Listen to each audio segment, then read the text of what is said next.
প্রশাসন ও দেশ পরিচালক নির্বাচন। ইসলামের শাসনের ক্ষেত্রে কোনো ব্যক্তি প্রধানমন্ত্রী হবে বা দেশের প্রধান হবে, সেটা জনগণের সকলের ভোটের মাধ্যমে হয় না। অনেকের কাছে বিষয়টা অবাক লাগতে পারে, জনগণ নির্বাচন করবে না, এটা কেমন কথা? জি, এটাই সত্য কথা। ইসলামিক শাসনে জনগণ ক্ষমতার উৎস নয়। কোনো ব্যক্তি দেশ পরিচালনা করবে সেটাও জনগণ নির্ধারণ করবে না। ক্ষমতায় কে থাকবে তার দায়িত্ব যদি জনগণকে দেওয়া হয়, তাহলে বেশ কিছু সমস্যা হতে পারে। প্রথম সমস্যা হচ্ছে, যখন জনগণের ভোটের মাধ্যমে নেতা, এমপি, মন্ত্রী নির্বাচিত হয়, তখন রাজনৈতিক দলগুলো চেষ্টা করে প্রতিটি জেলা থেকে এমন কিছু মানুষকে বাছাই করে নিজেদের রাজনৈতিক দলের মধ্যে একটি পদ দিতে, যাদের পরিচিতি অনেক বেশি, যারা পরিচিত মুখ, যাদেরকে সহজেই মানুষ ভোট দিতে পারবে। রাজনৈতিক দলগুলো অধিক জ্ঞানী ও গবেষক ধরনের মানুষদেরকে নিজেদের দলে নিয়োগ দেবে না। সমাজে যারা বেশি জনপ্রিয় ও বাকপটু, তাদেরকে নিজেদের দলে নিবে। এখানে ভোটে যেটাই হচ্ছে গিয়ে মূল লক্ষ্য। মনে করি একটি রাজনৈতিক দলের নাম হাত পাখা, ধরলাম মনে মনে আর কি। তারা 5 জন খুব জ্ঞানী মানুষ নিল। তারা ভোটে জিতে গেলে সবাই মন্ত্রী হবে, হাত পাখা নিয়েছে এটা, 5 জন জ্ঞানী মানুষ। কিন্তু তারা তো গবেষক ও জ্ঞানী মানুষ, তাদেরকে চেনে কয়জন? তাদের একজন হবে কৃষিমন্ত্রী, একজন হবে অর্থমন্ত্রী ইত্যাদি। তাদের কাজ কৃষি ও অর্থনৈতিক দিক দেখা। জনগণের কাছে জনপ্রিয় হওয়ার কোনো দরকার কিন্তু তাদের আসলে নেই। বিষয়টা বোঝার চেষ্টা করেন। সমস্যা হচ্ছে, আরেকজন রাজনৈতিক দল আছে, তাদের নাম হচ্ছে সিলিং ফ্যান। তারা ভোটে জিতে যাওয়ার জন্য কোনো গবেষক না নিয়ে উক্ত এলাকায় কিছু নেতা টাইপের মানুষ বেছে নিয়েছে, যারা নির্বাচনে দাঁড়ালে ভোট পাবে। নির্বাচন শেষে দেখা গেল সিলিং ফ্যান তাদের পাঁচটি আসনে এই যে হাত পাখা আছে, যারা গবেষক নিয়েছিল, হাত পাখাকে হারিয়ে দিয়েছে। তারা বেশি ভোট পেয়েছে কারণ নির্বাচনে যারা দাঁড়িয়েছে তাদের সবাইকে মানুষ চেনে। কৃষিমন্ত্রী এমন ব্যক্তি হয়েছে যে সারা বছর নেতাগিরি করে গেছে বা সমাজ কল্যাণের কাজ করেছে, ভালো কাজ বা খারাপ কাজ, নানা কাজ করেছে, কিন্তু তার কৃষি ক্ষেত্রে অভিজ্ঞতা নেই। তার আশেপাশে থাকা মানুষ যা বোঝাবে সে তাই বুঝবে। কোনো গবেষক যদি একদিন এই মন্ত্রীর কাছে এসে কৃষি বিষয়ে কোনো বিল পাশ করাতে যায়, এই মন্ত্রী হয়তো গবেষণার কিছু না বুঝে বিলটাই বাতিল করে দিতে পারে। অনেকে এই ক্ষেত্রে একটা কথা বলেছিল যে মন্ত্রী হতে উক্ত বিষয়ে যে মন্ত্রী হবে তার এক্সপার্ট হওয়ার দরকার নেই, সে শুধু জানবে কীভাবে করে বিল পাস করাতে হয়, কীভাবে টাকা এনে বন্ধ করতে হয়। এটা সম্পূর্ণ মূর্খতা। এই কাজটা যে কেউ করতে পারবে, এমনকি যে গবেষক সেও করতে পারবে। উপরন্ত যে জানে না, যে জ্ঞানী মানুষ না উক্ত সাবজেক্টে, তাকে অন্য কোনো মানুষ, তার আশেপাশে থাকা স্বার্থান্বেষী মানুষ যে কোনোভাবেই তাকে তার গোলটাকে ঘুরিয়ে দিতে পারবে, তাকে ভুল বুঝাতে পারবে। এই হচ্ছে সমস্যাটা সবথেকে বড়। এবং জনগণের জন্য এই সেক্টরে আসলে কি দরকার সে কখনোই বুঝবে না। যাই হোক, এরকমই হচ্ছে মূল বিষয়টা। অথচ একটি দেশ ভালোভাবে চালাতে সবসময় দরকার হয় জ্ঞানী মানুষের। প্রতিটি নির্ধারিত পদের জন্য সবথেকে বেশি উপযুক্ত মানুষকে নিয়োগ দেওয়া হচ্ছে সবথেকে বড় উত্তম কাজ।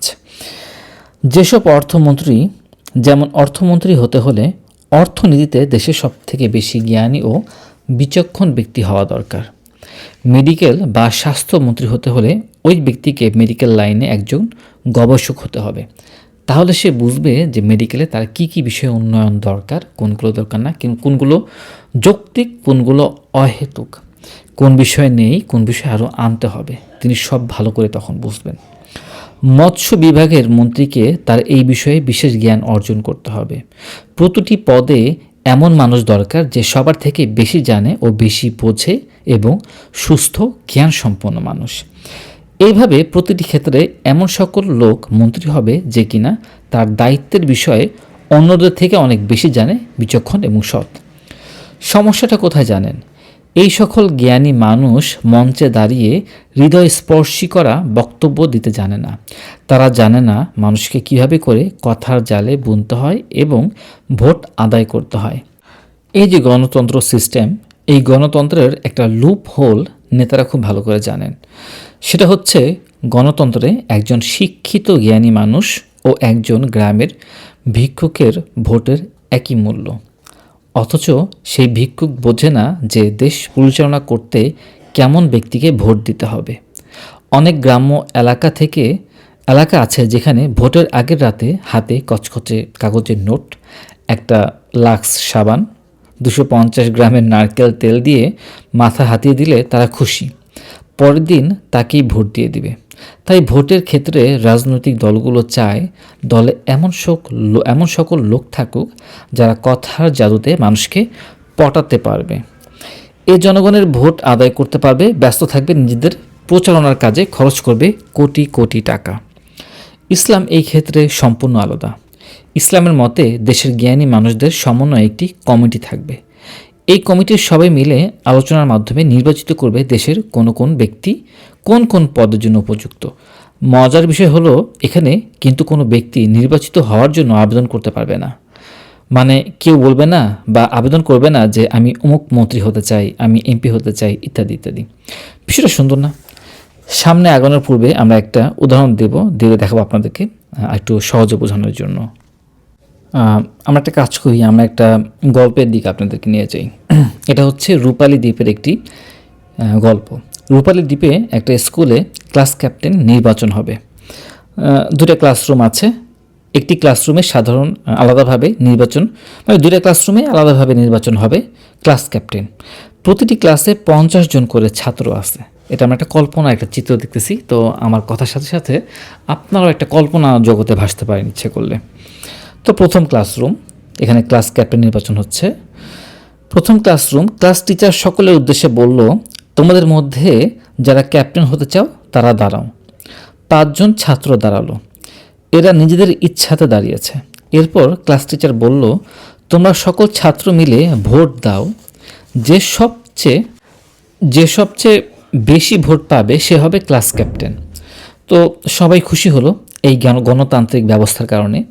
এখানে একটি সম্ভাবনা আছে যে ছাত্ররা তাদের পক্ষের লোকদেরকেই ভোট দেবে নিজেদের সুবিধার জন্য। ভোট হলো এবং একজন ক্যাপ্টেন নির্বাচিত হলো। ক্লাস টিচার খুশি যে তিনি সকলের ইচ্ছার ভিত্তিতে একজনকে নির্বাচন করতে পেরেছেন। এবার আমরা দ্বিতীয় ক্লাসরুমে যাব। ক্লাস টিচার নিজের বিচক্ষণতা দিয়ে তার পছন্দের 5 জন ছাত্র বাছাই করলেন, যারা সবচেয়ে বেশি নম্বর পেয়েছে। তারা ক্লাসে প্রতিদিন আসে এবং পড়াশোনায় বেশ ভালো। তাদেরকে দায়িত্ব দিয়ে বললেন, তোমরা 5 জন অন্যদের থেকে বেশি বিচক্ষণ। তোমরা 5 জন মিলে আলোচনার মাধ্যমে তোমাদের মধ্য থেকে যে কোনো একজনকে ক্লাস ক্যাপ্টেন নির্ধারণ করো। ক্লাসের মধ্যে সব থেকে বেশি বিচক্ষণ এই 5 জন ছাত্র মিলে নিজেদের মধ্যে আলোচনা করে একজনকে ক্লাস ক্যাপ্টেন নির্বাচন করলো এবং বাকি 4 জন ছাত্র এই ক্যাপ্টেনের পরামর্শদাতা হিসেবে পাশে থাকলো। প্রথমটি ছিল, আমি যে প্রথম ক্লাসরুমের কথা বললাম, প্রথমটি ছিল গণতান্ত্রিক এবং দ্বিতীয়টি হচ্ছে গিয়ে ইসলামিক পদ্ধতি। তবে ইসলামিক ক্ষেত্রে আরও বেশ কিছু পদ্ধতি কিন্তু আছে, শুধু একটাই না, আরও বেশ কিছু পদ্ধতি আছে। আমি শুধু একটা পদ্ধতির আলোচনা করলাম। আমরা যদি একটু গভীরভাবে লক্ষ্য করি তাহলে দেখতে পাবো 2024 সালে আগস্টে একই পদ্ধতিতে একজন নোবেল বিজয়ীকে ক্ষমতায় বসানোর জন্য নির্বাচন করা হয়। তিনি কিন্তু জনগণের ভোটের মাধ্যমে নির্বাচিত হননি। পাশাপাশি জ্ঞানী, সমন্বয়ক সহ অনেকে আলোচনার মাধ্যমে নানা স্থানে, নানা বিভাগে, নানা ভার্সিটির জ্ঞানী ও বিচক্ষণ ব্যক্তিগণকে নিয়োগ দেওয়া শুরু হয়েছিল। আর শুধু তাই না, নিজেদের নিয়োগ ভুল হলে নির্বাচিত পদ থেকে বহিষ্কার ও অন্য কোনো জ্ঞানী ব্যক্তিকে পদে বসাচ্ছেন। অথচ তারা যদি এই ক্ষেত্রে জনসাধারণের ভোট নিয়ে এই কাজগুলো করতো তাহলে কখনোই উক্ত ব্যক্তিগণ কিন্তু আসতো না। দেখা যেত নানা দলের নানা নেতা কর্মীরাই নির্বাচিত হচ্ছে। যাই হোক, তাদের কাজ ভালো হতো বা তারা আরও ভালো মানুষ চিনতে পারতো বা নির্বাচন করতে পারতো, বুঝতে পারতো যদি তারা কোরআন ও হাদিসের অনুসারে কাজটা করতো। তারা কোরআন হাদিসের অনুসরণ করেনি, বামপন্থীদের অনুসরণে করেছে কাজ, এবং যা হওয়ার তাই হয়েছে। তারা বিচক্ষণ নিলেও যাদেরকে নিয়েছে তাদের উদ্দেশ্য আল্লাহ তাআলাই ভালো জানেন। তো যাই হোক, মূল কথায় ফিরে আসি আবার। আমরা এবার প্রথম ক্লাসরুমের আবার ফিরে যাব। ক্লাসরুমে গণভোট হয়েছিল। বলা হয়েছিল সবচেয়ে বেশি ভোট যে পাবে সে ক্লাস ক্যাপ্টেন নির্বাচিত হবে।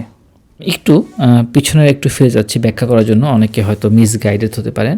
সেটা হচ্ছে গিয়ে এই যে আমি যে ইন্টেরিয়াম সরকারের উদাহরণ দিলাম, হ্যাঁ, অনেকটা ইসলামিক পদ্ধতির কাছাকাছি একটা ওয়েতে হয়েছিল, কিন্তু যে তারা নির্বাচন করছিল, বলছিল যে কে কে উক্ত পদে যাবে, জ্ঞানী মানুষরা। তবে কোনো মানুষ ভালো বা জ্ঞানী, এটার কিন্তু একটা মাপকাঠি আছে, একটা স্ট্যান্ডার্ড আছে। আর সেই স্ট্যান্ডার্ড বা একজন মানুষকে ভালো কি খারাপ, সে দেশের জন্য কাজ করবে কি না, সেটা মেজারমেন্ট করার যে মাপকাঠি, সেটা হচ্ছে গিয়ে কোরআন ও হাদিস। ইসলাম হচ্ছে সেই মাপকাঠি। তো যাই হোক, আমরা এবার প্রথম ক্লাসরুমে আবার ফিরে যাই। ক্লাসরুমে গণভোট হয়েছিল। বলা হয়েছিল সবচেয়ে বেশি ভোট যে পাবে সে ক্লাস ক্যাপ্টেন হবে। এটা কিন্তু প্রথম যে ক্লাসরুমটা ছিল সেটা। তো দুঃখজনক হলেও সত্য, যে ছেলেটা নির্বাচিত হয়েছিল তাকে ক্লাসের বেশিরভাগ ছাত্ররাই ক্লাস ক্যাপ্টেন হিসেবে চায় নাই। অদ্ভুত না ব্যাপারটা? তাহলে এটা কীভাবে সম্ভব হলো? আমি জাস্ট একটা উদাহরণ আপনাদেরকে দিই।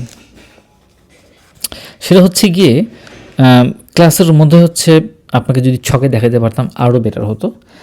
5 জন, তারেক, কাদের, মামুন, রায়হান, কামাল, মোট হচ্ছে গিয়ে এরা হচ্ছে প্রার্থী ছিল, এবং তারা ভোট পেয়েছে। তারেক পেয়েছে 12 জন, কাদের 18, মামুন 10, রায়হান 5, কামাল 15টা ভোট পাইছে। মোট 50টা ভোট। পদপ্রার্থী নিজেরাও কিন্তু ভোট দিছিল। মোট 50টা ভোট হলো। সবচেয়ে বেশি ভোট পেয়েছে কাদের, সে পেয়েছে 18টা ভোট। এরপরে কামাল পেয়েছে 15টা ভোট। এভাবে করে সবার কম পেয়েছে রায়হান, মাত্র 5টা ভোট। এবার যদি আমরা বিজয়ী কাদেরের ভোট 18টা বাদ দেই, তাহলে বাদবাকি ভোট আর কতগুলো থাকলো চিন্তা করে দেখেন। 50টা থেকে 18টা যদি বাদ দিই, তাহলে মাত্র তাহলে আর 32টা ভোট থাকলো। ক্লাসে আছে মোট 50 জন ছাত্র। 50 জন ছাত্রের মধ্যে থেকে 18টা ভোট বাদ দিলে বাকি থাকে 32 জন। এই 32 জন মানুষ ছাত্র কিন্তু কাদেরকে ভোট দেয় নাই। অর্থাৎ কাদের ক্লাসের বেশিরভাগ ছাত্রের ইচ্ছার প্রতিফলন করে না। সে মাত্র 18 জনের ইচ্ছার প্রতিফলন, যা কিনা বাকি 32 জন ছাত্রকে মেনে নিতে হইতেছে। একই ঘটনা ঘটে যখন জনগণ ভোট দেয় এবং এমপি মন্ত্রী হওয়ার জন্য একাধিক দলের একাধিক প্রার্থী পদপ্রার্থী হয়। যিনি নির্বাচিত হন তিনি হতে পারে অন্য প্রার্থীদের থেকে বেশি ভোট পেয়েছে, কিন্তু তিনি একটি এলাকার বেশিরভাগ ভোট পাননি। সে একটি এলাকার বেশিরভাগ মানুষের ইচ্ছার প্রতিফলন না। এখানে হচ্ছে মূল সমস্যাটা। একটি দেশে যখন গণভোট হয়, 18 কোটি মানুষ ভোট দেবে। সাধারণ জনগণ সবাই কিন্তু জ্ঞানী না। একজন মাস্টার্স পাস বা কেউ পিএইচডি ডিগ্রিওয়ালা। তো এই যে মাস্টার্স পাস বা পিএইচডি ডিগ্রিওয়ালা জ্ঞানী লোকের গুরুত্ব একজন পিএইচডিওয়ালা মানুষ সব থেকে ভালো বুঝবে। মানে একজন পিএইচডিওয়ালার গুরুত্ব আরেকজন পিএইচডিওয়ালা সব থেকে ভালো বুঝবে, তাই না? 18 কোটি জনগণ কিন্তু বুঝবে না। তারা শুধু দেখবে টিভিতে কে নিজেকে বেশি ভালো প্রচার করেছে, কে ভালো ভালো কথা বলতে পারতেছে, কে মানুষের সামনে অনেকগুলো আশা দেখাতে পারতেছে, কাকে ভোট দিলে আমার লাভ হবে, কে ক্ষমতায় গেলে আমি সুবিধা পাবো। অনেকে তো মিথ্যা কথাও বলতে থাকে, তো এগুলো কিন্তু টিভিতে তারা দেখে। ইসলাম এই দিক দিয়ে সম্পূর্ণ আলাদা। কোনো ব্যক্তি কোনো নির্বাচনের জন্য ভোট প্রার্থী হিসেবে দাঁড়াবে না। সিম্পল কথা, একটি কমিটি মিলে ঠিক করবে আমরা কার কার কাছে প্রস্তাব পাঠাবো দায়িত্ব দেওয়ার জন্য। কেউ দায়িত্ব নেওয়ার জন্য আসবে না, বরঞ্চ দায়িত্ব দেয়া হবে। মনে করেন আপনি বাংলাদেশে আইটি সেক্টরে অনেক কিছু জানেন ও বোঝেন, অনেক পড়াশোনা করেছেন এবং দেশের উন্নয়নে কী কী কাজ করা যেতে পারে এই সেক্টরে তা নিয়ে অনেক আর্টিকেলও লিখছেন। বাইরে থেকে এই বিষয়ে ডিগ্রি আছে আপনার। আপনি হয়তো কোনো ইউনিভার্সিটিতে ক্লাস নিয়ে বাসায় এসেছেন, হঠাৎ আপনার নামে সরকারি চিঠি এসেছে। ঘটনা কি? চিঠিতে লেখা বাংলাদেশ আইন বিভাগ মন্ত্রী হিসেবে দায়িত্ব পালন করার জন্য আপনাকে অনুরোধ জানানো হয়েছে খলিফার পক্ষ থেকে। এবার আপনি খুশি হওয়ার পরিবর্তে খুব চিন্তায় পড়ে গেলেন। এত বড় গুরু দায়িত্ব আমি কি পালন করতে পারবো? দেশের উপকারে কি আসতে পারবো? আমার মাধ্যমে কোনো ভুল হয়ে গেলে তো আখিরাতে আল্লাহর কাছে জবাবদিহি দিতে হতে হবে। তবে যদি ভালো কাজ করতে পারি, ও দেশের উপকারে আসতে পারি, তাহলে অবশ্যই আল্লাহর সন্তুষ্টি অর্জন করতে পারবো। এভাবেই একটা সুন্দর সমাজ ব্যবস্থা গঠিত হয়। কল্পনা করি এবার একজনকে দেশ পরিচালনার দায়িত্ব দেওয়া হলো। তিনি প্রধানমন্ত্রী বা খলিফা। তিনি জ্ঞানী ও বিচক্ষণ মানুষদের নিয়ে 10 সদস্যের একটি কমিটি গঠন করলেন। সবাই মিলে আলোচনা সভায় বসলেন। অর্থনীতিতে বাংলাদেশের কারা সব থেকে জ্ঞানী ও বিচক্ষণ?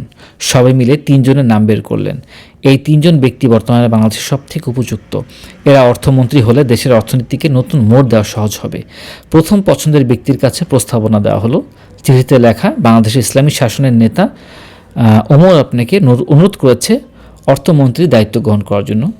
তিনি এই দায়িত্ব গ্রহণ করলেন অথবা প্রত্যাখ্যান করলেন যে আমি এই দায়িত্ব নিতে চাই না, অন্য কাউকে দিন।